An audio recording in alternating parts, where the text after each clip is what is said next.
Hello दोस्तों, स्वागत है आपका हमारे यूट्यूब चैनल मरीन वर्ल्ड में। दोस्तों, आज के इस वीडियो में मैं आप लोगों को खिलाफत आंदोलन के बारे में विस्तार से बताऊंगा। दोस्तों, वीडियो में आगे बढ़ने से पहले मैं आपसे रिक्वेस्ट करना चाहूँगा कि अगर आपने अभी तक मेरा चैनल सब्सक्राइब नहीं किया है तो इसे ज़रूर सब्सक्राइब कर लीजिएगा, और अगर वीडियो अच्छा लगे तो इसे शेयर ज़रूर कीजिएगा। तो चलिए दोस्तों, इस वीडियो को स्टार्ट करते हैं। खिलाफत आंदोलन एक पैन इस्लामिक राजनीतिक विरोध अभियान था। आपको बता दें कि जब भारत में खिलाफत आंदोलन की शुरुआत हुई थी उस समय मुस्लिमों में भारी आकुलता थी, जिसकी मुख्य कारण केंद्रीय इस्लामी खिलाफत से मुसलमानों का गहरा संबंध, भावनात्मक लगाव और गहरा प्रेम था। इसलिए खिलाफत आंदोलन को इस्लाम की रूह और मजहब की बुनियाद माना जाता था। वहीं ब्रिटिश शासन के प्रति बढ़ रहे क्रोध ने खिलाफत आंदोलन और असहयोग आंदोलन को जन्म दिया था। दरअसल तुर्की ने प्रथम विश्व युद्ध में ब्रिटेन के खिलाफ हिस्सा लिया था। वहीं तुर्की पराजित देशों में से एक था और ब्रिटेन ने तुर्की के साथ अन्याय किया था। साल 1919 में मोहम्मद अली और शौकत अली, जो कि अली बंधुओं के नाम से मशहूर थे, इनके साथ मौलाना अबुल कलाम आज़ाद, हसरत मोहानी समेत कुछ अन्य मुस्लिम नेताओं के नेतृत्व में तुर्की के साथ हुए अत्याचार के विरोध में खिलाफत आंदोलन चलाया गया। वहीं तुर्की के सुल्तान को खलीफा अर्थात मुस्लिमों का धर्मगुरु भी माना जाता था। इसलिए तुर्की के साथ हुए अन्याय के मुद्दे को लेकर जो आंदोलन शुरू हुआ उसे ही खिलाफत आंदोलन कहा गया।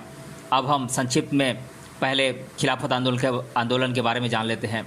इस आंदोलन का पूरा नाम है खिलाफत आंदोलन और इस आंदोलन के प्रमुख नेता हैं शौकत अली, मौलाना मोहम्मद अली जौहर, हकीम अजमल खान, अबुल कलाम आज़ाद इत्यादि प्रमुख नेता थे।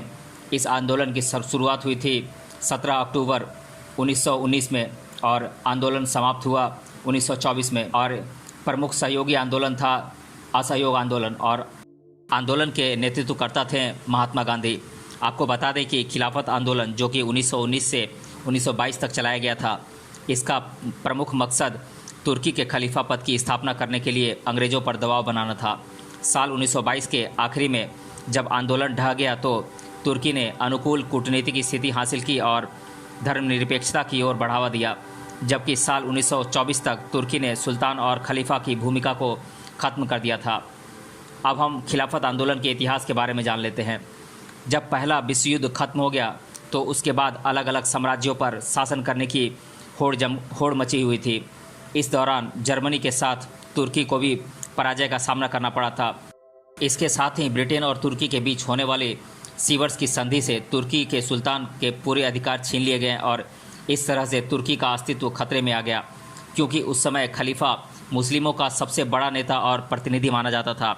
इसलिए जो प्रस्ताव इस खिलाफत को ख़त्म करने के लिए लाया गया था उसका प्रभाव पूरी दुनिया पर पड़ा। इससे भारतीय मुस्लिमों की भावनाएं बेहद आहत हुईं। इसलिए भारतीय मुस्लिमों के एक बहुसंख्यक वर्ग ने राष्ट्रीय स्तर पर खिलाफत आंदोलन का सूत्रपात किया और ब्रिटिश सरकार को जमकर कोसा, और तो और अंग्रेज़ों के खिलाफ लामबंदी भी की गई। वहीं इस आंदोलन में महात्मा गांधी ने अपनी अहम भूमिका अदा किया। दरअसल महात्मा गांधी ने इस आंदोलन को हिंदू और मुस्लिम की एकता के लिए ठीक समझा, इसलिए उन्होंने मुस्लिमों के प्रति अपनी सहानुभूति प्रकट की।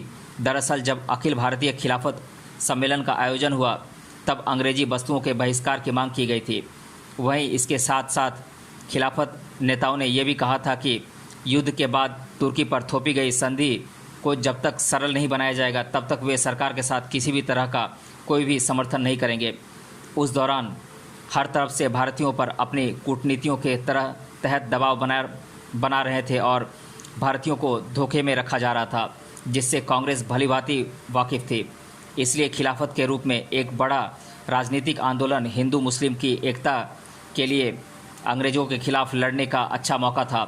यही वजह थी कि गांधी जी ने खिलाफत आंदोलन को अपना समर्थन दे दिया और अपना कैसरे हिंद पदक वापस अंग्रेज़ों को दे दिया।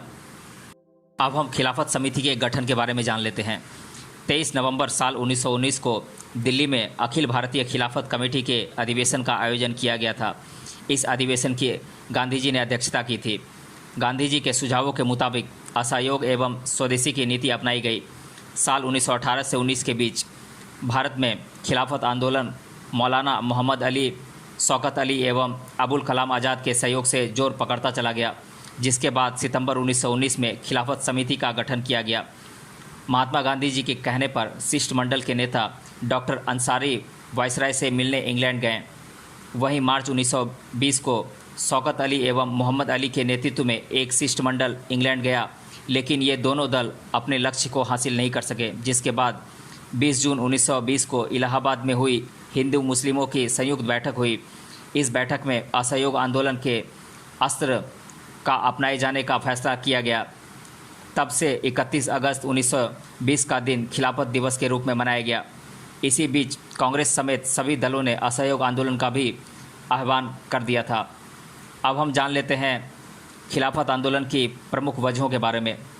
जैसा कि प्रथम विश्व युद्ध में तुर्की ने जर्मनी, हंगरी तथा ऑस्ट्रिया का साथ देते हुए ब्रिटेन और अन्य देशों के विरुद्ध प्रथम महाविश्व युद्ध में भाग लिया था, इसका नतीजा ये हुआ कि तुर्की बुरी तरह से हार गया था, जिसमें उसे भारी नुकसान उठाना पड़ा था। दुनिया भर के मुस्लिम धर्म के लोगों का तुर्की के खलीफा से आस्था और भावनात्मक जुड़ाव था, क्योंकि तुर्की का खलीफा समूचे मुस्लिम समुदाय का धर्मगुरु का पद था। इसलिए प्रथम विश्व युद्ध में तुर्की के खलीफा का पद खतरे में पड़ गया था। इसकी बदौलत समूचे विश्व भर के मुसलमान समुदाय में ब्रिटेन के विरुद्ध आक्रोश और गुस्से के हालात निर्माण हुए थे। इसी दौरान भारत में साल 1919 में गांधी जी के नेतृत्व में अंग्रेज़ों के खिलाफ असहयोग आंदोलन छेड़ा गया था, जिसमें सभी ब्रिटिश वस्तुओं का विरोध किया गया था। उस समय ये आंदोलन काफ़ी बड़े स्तर पर चलाया गया था, जिसकी व्याप्ति पूरे भारत भर में फैलने लगी थी। इसलिए इस आंदोलन के माध्यम से अपनी मांगें और आवाज़ को बुलंद करने के हिसाब से अली बंधु और उनके सहयोगियों ने अबुल कलाम आज़ाद के साथ खिलाफत आंदोलन के तौर पर ब्रिटिश सरकार के खिलाफ तुर्की के खलीफा के समर्थन में आंदोलन शुरू किया था। खिलाफत आंदोलन में भारत के मुस्लिमों की स्पष्ट रूप से मांग थी कि तुर्की के खलीफा का पद कायम रहे तथा दुनिया भर के पवित्र मुस्लिम स्थानों पर तुर्की के खलीफा सुल्तान का नियंत्रण रहे। भले ही तुर्की प्रथम विश्व युद्ध में ब्रिटेन से हार गया था, पर भारत के मुस्लिमों की खिलाफत आंदोलन द्वारा मांग थी कि खलीफा के अधीन कम से कम इतना भूभाग रहे कि वे इस्लाम की रक्षा कर सकें और उसे किसी प्रकार की क्षति नहीं होनी चाहिए। भारत के मुस्लिमों को डर था कि ब्रिटिश सरकार के उपनिवेश और जुल्मी शासन की चपेट में सीरिया, इराक, अरब तथा फिलिस्तीन इत्यादि मुस्लिम बाहुल्यता वाले प्रांत न आएँ, जिससे भविष्य में इस्लाम और खलीफा को नुकसान उठाना पड़े। ये सभी खिलाफत आंदोलन की प्रमुख वजहें थी, जिसने इस आंदोलन से देश भर के मुस्लिमों को जोड़ने का कार्य किया था। महात्मा गांधी को खिलाफत आंदोलन के माध्यम से देश के मुस्लिमों को आज़ादी के संघर्ष में ब्रिटिश सरकार के खिलाफ एकजुट करने का अच्छा मौका प्राप्त हुआ था। इसीलिए असहयोग आंदोलन के प्रवाह में मुस्लिमों को खिलाफत आंदोलन से जोड़ा गया, जिससे बहुत हद तक यह आंदोलन मजबूत हो गया। खिलाफत आंदोलन और असहयोग आंदोलन के पूर्व देश में कुछ ऐसी घटनाएं हुई थी जिससे सामान्य जनमानस अंग्रेज़ों के खिलाफ काफ़ी असंतोष से भरे हुए थे, जैसा कि जालियांवाला बाग हत्याकांड, रॉलेट कानून 1919, जो कि काले कानून के रूप में माना गया था, जिसमें बगैर पूछताछ और बिना किसी गुनाह के अंग्रेजी सरकार लोगों को जेल में बंद कर देती थी। इन सभी घटनाओं ने असहयोग आंदोलन और खिलाफत आंदोलन के लिए पृष्ठभूमि का निर्माण किया था। ब्रिटेन द्वारा तुर्की के सुल्तान से सीवर्स की संधि के द्वारा सारे अधिकार छीन लिए गए थे, जिससे तुर्की का अस्तित्व ही खतरे में आ गया था। ये सभी प्रमुख वजहें थीं जिससे भारत के मुस्लिम ब्रिटिश सरकार से काफ़ी नाराज़ थे। इन सभी कारणों से मिला जुला ये परिणाम हुआ कि भारत में मुस्लिम वर्ग ने स्वेच्छा से महात्मा गांधी के नेतृत्व में खिलाफत आंदोलन के माध्यम से अंग्रेज़ों के विरुद्ध अपना रोष प्रकट किया था। अब हम खिलाफत आंदोलन के परिणाम और महत्व को जान लेते हैं। पहला परिणाम था कि हिंदू मुस्लिम एकता को बल मिला। खिलाफत आंदोलन में भारत के मुस्लिमों का भारी मात्रा में जुड़ जाने का मतलब था कि आज़ादी के लिए अंग्रेज़ों के खिलाफ जो जंग भारत में छिड़ी थी, उसे हिंदू मुस्लिम एकता के रूप में बल मिला। ये वो मौका था जिससे देश में अंग्रेज़ों के खिलाफ उठे गुस्से और असंतोष को एक सही मार्ग से प्रदर्शित करने के लिए अनुकूल परिस्थिति का निर्माण होने जा रहा था तथा हिंदू मुस्लिम एकता ने असहयोग और खिलाफत आंदोलन को देश भर में व्याप्त करने में सहायक भूमिका निभाई थी। खिलाफत आंदोलन का दूसरा परिणाम यह हुआ कि राष्ट्रीय आंदोलन में मुस्लिमों की सहभागिता बढ़ी थी। खिलाफत आंदोलन असहयोग आंदोलन से जुड़ा होने के कारण पहली बार मुस्लिमों का राष्ट्रीय आंदोलन में सहयोग देखने को मिला था। जिसमें अबुल कलाम आज़ाद, शौकत अली और मोहम्मद अली जौहर जैसे वरिष्ठ मुस्लिम नेता इस आंदोलन का हिस्सा बन रहे थे, जिसमें अंग्रेज़ों के खिलाफ बड़े स्तर पर विरोध प्रदर्शन को बल मिला था। हिंदू मुस्लिम एकता से हमेशा ही अंग्रेज़ सरकार डरती थी और असुरक्षित महसूस करती थी, जो कि कुल मिलाकर इस आंदोलन के एकता ने अंग्रेज़ों को हिलाकर रख दिया था। विभिन्न वर्गों के असंतोष का प्रतीक सिद्ध हुआ था खिलाफत आंदोलन। देश में पहले से ही अंग्रेज़ों के खिलाफ सभी वर्गों में काफ़ी गुस्सा था, जिसमें किसान, व्यापारी वर्ग, धार्मिक गतिविधियों से जुड़े लोग तथा अंग्रेज़ों के रोज़मर्रा के जुल्म से पीड़ित लोग इत्यादि का इसमें समावेश था। इस आंदोलन में सभी वर्गों के लोग साथ थे जिन्हें अंग्रेज़ों से छुटकारा चाहिए था। इन सबके मन में बसे रोष को आवाज़ देने का कार्य इस आंदोलन ने किया था। सांप्रदायिकता से परे एक अनूठे माहौल का निर्माण इस आंदोलन की वजह से हुआ था, जिसे एक सकारात्मक परिणाम के तौर पर देखा गया था। अब हम जान लेते हैं असहयोग आंदोलन के मुख्य वजहों के बारे में। कांग्रेस ने सितंबर 1920 में असहयोग आंदोलन छेड़ दिया था, जिसके प्रमुख कारण थे रॉलेट एक्ट, जालियांवाला बाग हत्याकांड, हंटर समिति की रिपोर्ट, भारत और राजस्व की मांग इत्यादि। औपचारिक तरीके से असहयोग आंदोलन अगस्त 1920 को शुरू हुआ था। आपको बता दें कि इसी दौरान महात्मा गांधी जी ने इस मांग को स्वीकार कर लिया था कि जब तक खिलाफत संबंधी अत्याचारों की भरपाई नहीं होती और स्वराज्य स्थापित नहीं होता, तब तक सरकार को असहयोग किया जाए। इस दौरान लोगों से सरकारी शिक्षा संस्थाओं, अदालतों और विधानमंडलों का बहिष्कार करने, विदेशी वस्तुओं का त्याग करने, सरकार से उपाधियों और सम्मान वापस करने और हाथ से सूत काटकर और बुनकर खादी का इस्तेमाल करने का भी आग्रह किया गया। यही नहीं, इसके बाद में सरकारी नौकरी से इस्तीफा और कर चुकाने से इनकार करने को भी इस कार्यक्रम में शामिल किया गया था। वहीं जल्द ही कांग्रेस ने चुनावों का बहिष्कार भी कर दिया, जिसमें बड़े स्तर पर जनता का सहयोग प्राप्त था। इसके बाद सितंबर 1920 में नागपुर में कांग्रेस के वार्षिक अधिवेशन का आयोजन किया गया था, जिसमें सरकार और उसके कानूनों के शांतिपूर्ण उल्लंघन के फैसले को अनुमोदित भी कर दिया गया। इस दौरान कांग्रेस शांतिपूर्ण और उचित तरीके से स्वराज प्राप्त करना चाहती थी, इसलिए कांग्रेस ने संवैधानिक दायरे से बाहर जनसंघर्ष की अवधारणा को स्वीकार कर लिया था। इसके अलावा कुछ अहम संगठनात्मक बदलाव भी किए गए, जिसमें कांग्रेस के रोजमर्रा के क्रियाकलापों को देखने के लिए 15 सदस्यों की कार्यकारिणी समिति का गठन किया गया था। इसके साथ ही स्थानीय स्तर पर भाषाओं के आधार पर भी कांग्रेस कमेटियों का गठन किया गया था। सदस्यता फीस 4 आना कर दी गई थी। महात्मा गांधी ने नागपुर अधिवेशन में घोषणा करते हुए कहा था कि अगर असहयोग आंदोलन चलाया गया तो 1 साल के अंदर स्वराज्य प्राप्त के उद्देश्य को पूरा कर लिया जाएगा। इसके साथ ही गांधी जी ने यह भी कहा था कि ब्रिटिश सरकार को यह बात समझ लेनी चाहिए कि अगर वह न्याय नहीं करेगी तो ब्रिटिश साम्राज्य को नष्ट करना हर भारतीय का परम कर्तव्य होगा। कांग्रेस की तरफ से असहयोग आंदोलन को स्वीकार किए जाने और खिलाफत कमेटी द्वारा इसका पूरा समर्थन करने की घोषणाओं का लोगों पर गहरा असर पड़ा। लोगों में इसको लेकर एक नई चेतना का विकास हुआ। वहीं अगर साल 1921-22 की बात करें तो असहयोग आंदोलन की अप्रत्याशित लोकप्रियता लोगों में देखने को मिली थी। यहाँ तक कि बड़ी संख्या में छात्रों ने सरकारी स्कूलों, कॉलेजों का बहिष्कार किया। वहीं शिक्षण संस्थाओं के बहिष्कार करने में पश्चिम बंगाल राज्य सबसे आगे रहा, जबकि कलकत्ता के छात्रों ने सरकार का विरोध करने के लिए राज्यव्यापी हड़ताल की और ये मांग की थी कि स्कूल के प्रबंधक सरकार का किसी तरह का समर्थन नहीं करें। हालांकि इस दौरान पूरे देश में आचार्य नरेंद्र देव, CR दास, लाला लाजपत राय, जाकिर हुसैन तथा सुभाष चंद्र बोस के नेतृत्व में अलग अलग राष्ट्रीय शिक्षण संस्थाओं की स्थापना की गई। सुभाष चंद्र बोस नेशनल कॉलेज कलकत्ता के प्रधानाचार्य बन गए। इस दौरान छात्रों की पढ़ाई के लिए काशी विद्यापीठ, बिहार विद्यापीठ, गुजरात विद्यापीठ, बनारस विद्यापीठ, तिलक महाराष्ट्र विद्यापीठ, जामिया मिलिया इस्लामिया और अलीगढ़ मुस्लिम विश्वविद्यालय समेत कई शिक्षण संस्थाओं ने इसमें अहम योगदान दिया। इसके बाद पंजाब, बम्बई, उत्तर प्रदेश, उड़ीसा, बिहार तथा असम में भी इस नीति को अपनाया गया। यही नहीं, कई सालों से वकालत कर रहे वकीलों ने भी अपनी वकालत छोड़ दी। इसमें मोतीलाल नेहरू, जवाहरलाल नेहरू, CR दास, C राजगोपालाचारी, सैफुद्दीन किचलू, वल्लभ भाई पटेल आसफ अली, टी प्रकाशम और राजेंद्र प्रसाद प्रमुख थे। इस तरह से असहयोग आंदोलन चलाने के लिए तिलक स्वराज्य कोष स्थापित किया गया। 6 महीने के अंदर इसमें 1 करोड़ रुपया जमा हो गया। वहीं इस आंदोलन में महिलाओं ने भी बड़े स्तर पर हिस्सा लिया था, यहाँ तक कि अपने गहने जेवरों का भी दान कर दिया। विदेशी वस्त्रों का बहिष्कार एक जन आंदोलन बन गया। और तो और लोगों ने विदेशी वस्त्रों का पूरी तरह से बहिष्कार किया और अपने पास रखे विदेशी कपड़ों को आग में जला दिया।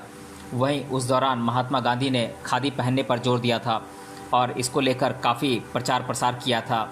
वहीं धीरे धीरे खादी स्वतंत्रता का प्रतीक भी बन गई। आपको बता दें कि जुलाई 1921 में एक प्रस्ताव पारित कर खिलाफत आंदोलन के द्वारा घोषणा की गई कि कोई भी मुस्लिम ब्रिटिश भारत की सेना में भर्ती नहीं होगा। कांग्रेस वर्किंग कमेटी ने भी एक इसी तरह का प्रस्ताव पारित कर कहा कि सामाजिक, आर्थिक और राजनीतिक दृष्टि से भारत का उत्पीड़न कर रही ब्रिटिश सरकार की सेवा कोई भारतीय नहीं करेगा। असहयोग आंदोलन शुरू करने से पूर्व गांधी जी ने अपनी केसरे हिंद की उपाधि लौटा दी, जो कि उन्हें प्रथम विश्व युद्ध के दौरान ब्रिटिश भारतीय सरकार को सहयोग के बदले प्राप्त हुई थी। इसके अनुसरण से सैकड़ों अन्य लोगों ने भी यही किया। जमनालाल बजाज ने अपनी राय बहादुर की उपाधि वापस कर दी। इसके अलावा भी कई राज्यों के लोगों ने अलग अलग तरीके से सरकार का विरोध किया। वहीं इस आंदोलन के दौरान हिंदू मुस्लिम एकता को बढ़ावा देने और छुआछूत को दूर करने की कोशिश की गई। इसके साथ ही इस आंदोलन की खास बात यह रही कि इस आंदोलन में अहिंसा का मार्ग अपनाते हुए आंदोलन को आगे बढ़ाया गया। आपको बता दें कि साल 1919 के सुधार अधिनियमों के उद्घाटन के लिए ड्यूक ऑफ कॉमन्स के भारत आने पर जमकर विरोध किया गया। इस दौरान कई जगहों पर हड़ताल कर इसका विरोध किया गया, जिसके बाद मुंबई समेत कई जगहों पर हिंसक वारदातों को भी अंजाम दिया गया। वहीं धीरे धीरे असहयोग आंदोलन प्रभावी होता जा रहा था। यही नहीं, इस आंदोलन ने कई और स्थानीय आंदोलनों को भी बल दिया। मई 1921 में गांधी जी तथा भारत के तत्कालीन वायसराय लॉर्ड रीडिंग के बीच एक बैठक हुई, जिसमें तत्कालीन वायसराय लॉर्ड रीडिंग ने गांधी जी से मांग की कि वह अली बंधुओं से अपने उस भाषण को वापस लेने का आग्रह करें, जिसके कारण व्यापक पैमाने पर हिंसा हो रही थी। फिलहाल गांधी जी ने सरकार की इस मांग को ठुकरा दिया, जिसके बाद दिसंबर 1921 में सरकार ने आंदोलनकारियों के खिलाफ दमनकारी नीति अपना ली और स्वयंसेवी संगठनों को अवैध घोषित कर दिया। सार्वजनिक सभाओं पर प्रतिबंध लगा दिया गया। प्रेस को प्रतिबंधित कर दिया गया। इसके अलावा गांधी जी आंदोलन के प्रमुख नेता मोहम्मद अली जिन्ना, मोतीलाल नेहरू, चित्तरंजन दास, लाला लाजपत राय, मौलाना अबुल कलाम आज़ाद, राजगोपालाचारी, डॉक्टर राजेंद्र प्रसाद, सरदार वल्लभ भाई पटेल समेत कई नेता गिरफ्तार कर लिए गए। इसके बाद 1 फरवरी 1922 को गांधी जी ने घोषणा कर कहा कि अगर सरकार राजनीतिक बंदियों को रिहा कर नागरिक स्वतंत्रता बहाल नहीं करेगी और प्रेस से नियंत्रण नहीं हटाएगी तो वे देशव्यापी सविनय अवज्ञा आंदोलन छेड़ने के लिए बाध्य हो जाएंगे। लेकिन बाद में जब हिंसा बढ़ने लगी तो गांधी जी ने ये आंदोलन वापस ले लिया, क्योंकि उन्होंने महसूस किया कि भारतीयों ने अहिंसा के सिद्धांत को अच्छी तरह से नहीं सीखा है। ये आंदोलन धीरे धीरे और ज़्यादा हिंसक और थकाने वाला बनता जा रहा था। वहीं सरकार किसी भी तरह से समझौतावादी रुख अपनाने के लिए तैयार नहीं थी। इसलिए ऐसी स्थिति में इतने बड़े स्तर पर इस तरह के आंदोलन को ज़्यादा नहीं खींचा जा सकता था। वहीं खिलाफत भी कुछ समय के बाद अप्रासंगिक हो गया था, क्योंकि नवंबर 1922 में तुर्की की जनता ने मुस्तफ़ा कमाल पाशा के नेतृत्व में विरोध कर दिया था और सुल्तान के सभी अधिकार छीन लिए गए थे। वहीं जिसके लिए ये आंदोलन छेड़ा गया था, उसके लिए खलीफा का पद खत्म कर तुर्की में धर्मनिरपेक्ष राज्य की स्थापना कर दी गई। इसके साथ ही पूरे तुर्की में यूरोप की तर्ज पर विधिक व्यवस्था की स्थापना की गई और महिलाओं को व्यापक अधिकार दे दिए गए। शिक्षा का राष्ट्रीयकरण किया गया और आधुनिक उद्योगों और कृषि को प्रोत्साहित किया गया। वहीं 1924 में खलीफा के पद को पूरी तरह से खत्म कर दिया गया। अब हम असहयोग आंदोलन और खिलाफत आंदोलन के कुछ प्रमुख बातों को जान लेते हैं। असहयोग आंदोलन एक मिला-जुला परिणाम था, जिसमें शामिल घटनाएं जैसे कि जालियांवाला बाग हत्याकांड, जुल्मी रॉलेट एक्ट कानून, अंग्रेज़ों द्वारा भारत की धन संपदा की लूट तथा अंग्रेज़ों के रोज़मर्रा के सभी वर्गों के ऊपर होने वाले जुल्म थे। वहीं खिलाफत आंदोलन एक तरह से असहयोग आंदोलन का ही हिस्सा था, जिसकी प्रमुख वजह तुर्की के खलीफा के पद को लेकर भारत के मुस्लिमों में उमड़े भारी असुरक्षितता और गुस्से का प्रतीक था। असहयोग आंदोलन का मूल मंत्र संपूर्ण बहिष्कार था, जिसमें किसी भी अंग्रेजी वस्तुओं को न खरीदने का देश की जनता ने महात्मा गांधी जी के साथ संकल्प लिया था। इसमें अंग्रेजी शिक्षा पर बहुत से लोगों ने बहिष्कार किया था तथा देश भर में अंग्रेजी वस्तुओं का तथा कपड़ों का दहन किया गया था। देश में राष्ट्रीय पाठशाला लोकमान्य तिलक के नेतृत्व में पहले से ही शुरू की गई थी, जिसके प्रचार प्रसार में बढ़ोतरी होने लगी थी तथा स्वदेशी वस्तुओं के उपयोग पर अधिक जोर दिया गया।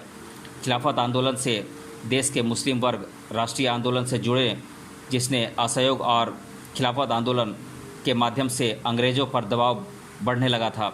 बात करें असहयोग आंदोलन की, तो इससे देश के सभी आयु तथा वर्ग के लोग जुड़े थे। ये आंदोलन शुरू में इतना प्रभावशाली था कि सभी को लग रहा था कि अंग्रेज़ों के भारत में सत्ता के दिन मानो खत्म होने के कगार पर हैं। खिलाफत आंदोलन केवल भारत के मुस्लिमों द्वारा तुर्की के खलीफा के समर्थन में किया गया था, जिसमें स्पष्ट रूप से भारत का इस मुद्दे से कोई संबंध दिखाई नहीं पड़ता था। हालांकि इन दोनों आंदोलनों ने भारत के स्वतंत्रता संग्राम को बल और स्फूर्ति देने का कार्य किया। 1922 में चौरी चौरा में हुए हिंसक झुंड के हमले ने पुलिस चौकी को जलाया गया, जिसमें कुछ पुलिस और लोगों की मौत ने असहयोग आंदोलन को हिंसा के मोड़ पर लाकर खड़ा कर दिया था।